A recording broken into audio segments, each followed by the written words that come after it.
Hello friends, हमने पिछली कक्षाओं में गंगा नदी तंत्र के बारे में पढ़ा था। गंगा का उद्गम हमने पढ़ा था। आज हम लोग ब्रह्मपुत्र नदी के बारे में पढ़ेंगे कि ब्रह्मपुत्र नदी कहाँ से निकलती है और कहाँ तक जाती है और कहाँ पे समाप्त हो जाती है। तो जैसा कि मैंने कुछ बोर्ड पे लिखा है ब्रह्मपुत्र नदी के, यहाँ मैंने फिगर के रूप में नहीं लिखा है, लेकिन जो भी मुख्य एग्जाम में जो भी क्वेश्चन आते हैं उसके इर्द गिर्द मैंने शॉर्टकट में इसको बनाया है, इसको लिखा है। जैसे ब्रह्मपुत्र नदी का उद्गम कहाँ पे है?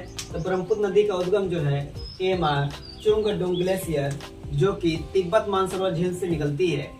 तिब्बत मानसरोवर झील जो कि चाइना के बॉर्डर पे लगता है, चाइना में लगाता है और तिब्बत के बॉर्डर से वो निकलती है। और वह कुल टोटल जो लंबाई अपना तय करती है 2900 किलोमीटर तक जाती है। यानी चीन से तिब्बत से निकलते हुए भारत में प्रवेश करती है और 2900 और भारत से होते हुए नेपाल में भी चली जाती है। और कुल 2900 किलोमीटर प्रवेश करती है पूरे देश में। और अगर सिर्फ भारत की बात करें तो भारत में वह 916 किलोमीटर की लंबाई तय करती है। भारत में प्रवेश कहाँ से करती है? क्वेश्चन बहुत बार पूछा है। भारत में प्रवेश करती है दिहांग मोड़। दिहांग मोड़ कहाँ पे पड़ता है? तो अरुणाचल प्रदेश में पड़ता है।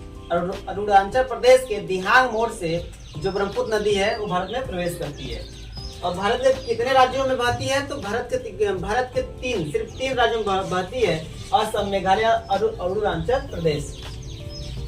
असम में ब्रह्मपुत्र नदी की सहायक नदी कौन कौन सी है? ये काफी पूछता है, दे देगा आपका 4 ऑप्शन, उसमें से एक ऑप्शन नहीं देगा या दूसरा कुछ रहेगा और आपको टिक लगाना होता है। तो सुबनसिरी, धनसिरी, पगलादिया, रायबरेली और कामरूप नदी। कामरूप नदी जो है, कामरूप जो नदी है ये असम का पुराना नाम है। असम का पुराना नाम अगर कोई पूछेगा, असम का ओल्ड नेम, यह असम का पुराना नाम है कामरूप। असम का पुराना नाम क्या है? कामरूप है। अब आते हैं कि ब्रह्मपुत्र नदी के स्थानीय नाम। स्थानीय नाम का मतलब है कि जैसे अलग अलग देशों में क्या क्या कहा जाता है। जैसे तिब्बत में इसे सांग्यो के नाम से जाना जाता है।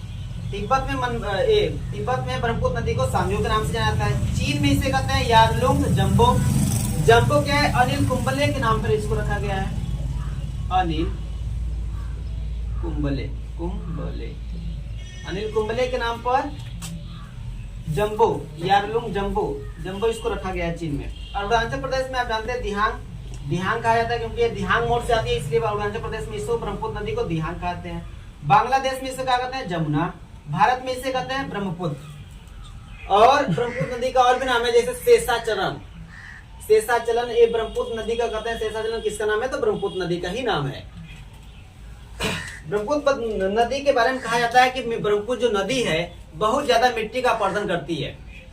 और यह असम के राज्यों में मिट्टी को, जब वो बाढ़ के रूप में आती है तो असम के राज्यों में बहुत जिलों में मिट्टी का अपरदन कर देती है, यानी बहुत सारे चट्टान यानी द्वीप का निर्माण कर देती है।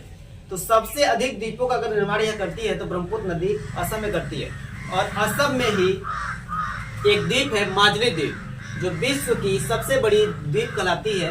वो माजुली द्वीप जो कि असम में है और ब्रह्मपुत्र नदी के ही द्वारा वो बनाया गया है। मतलब इसके ही द्वारा, मिट्टी के अपरदन के द्वारा ही वो बना है। और एक है धौला सदिया पुल, जिसका नया नाम अब हो गया है भूपेन हजारिका पुल। धौला सदिया पुल जो है असम और अरुणाचल प्रदेश को जोड़ती है। और यह पुल जो है इसकी जो लंबाई है 9.15 किलोमीटर, सबसे बड़ा पुल जो भारत की कहलाती है धौला सदिया पुल, ये असम में ही है। और असम नहीं देता है तो अरुणाचल प्रदेश देगा, या फिर दोनों देगा तो दोनों। आपको समझ में आया होगा कि ब्रह्मपुत्र नदी कहाँ से निकल रही है और कहाँ पे। लास्ट में मैं ये कहूँगा, ब्रह्मपुत्र जो नदी है ये लास्ट में कहाँ पे जाकर मिल जाती है? बंगाल की खाड़ी में कि अरब सागर में गिरती है तो बंगाल की खाड़ी में जाकर मिल जाती है, अरब सागर में नहीं जाती है। बंगाल की खाड़ी में गंगा नदी भी कहाँ बह रही थी, कहाँ पे जाकर मिल गई? तो बंगाल की खाड़ी में ही समाप्त हो गई। और ये भी जो ब्रह्मपुत्र नदी है वो भी बंगाल की खाड़ी में जाकर समाप्त हो जाती है। बस।